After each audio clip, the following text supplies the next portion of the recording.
प्रकाशाने सुकले। आणि मगाशी दादा म्हणले की आम्ही सावरू शकलो नसतो, आम्ही आत्महत्या केली असती, कारण की आज आमच्या कुटुंबाचा, आमच्या सर्वांचा, आमच्या गावकऱ्यांचा आनंद आज आमच्याकडून हिरावून घेतलाय।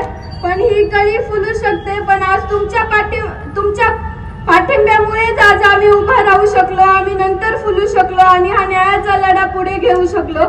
आणि आपल्याला न्याय हा मिळवायचा आहे, त्यासाठी तुम्ही मानवतेच्या नात्याने किंवा सर्वांनी एकत्र येऊन आमच्या कुटुंबाच्या पाठीमागे राहिलात। मी तुमच्याकडे एकच विनंती करते की तसेच तुम्ही आमच्या कुटुंबाच्या पाठीमागे राहा आणि तुम्ही सर्वांनी आम्हाला खूप सहकार्य केले, असं सहकार्य करा। आम्ही ज्यावेळेस रस्त्याने चालतो त्यावेळेस आम्हाला धक्काबुक्की होऊ नये म्हणून तुम्ही लोकांना हात जोडून विनंती केली की आम्हाला चालू द्या, त्यासाठी सुद्धा मी तुमचे आभार मानते।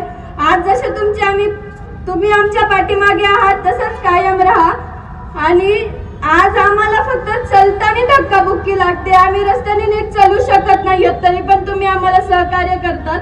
पण माझा एक प्रश्न आहे, जे आरोपी असतील किंवा माझ्या वडिलांची हत्या ज्यांनी केली त्यांना मी एक आज प्रश्न विचारते, का तुम्ही माझ्या वडिलांना इतकं छळ करून मारलं?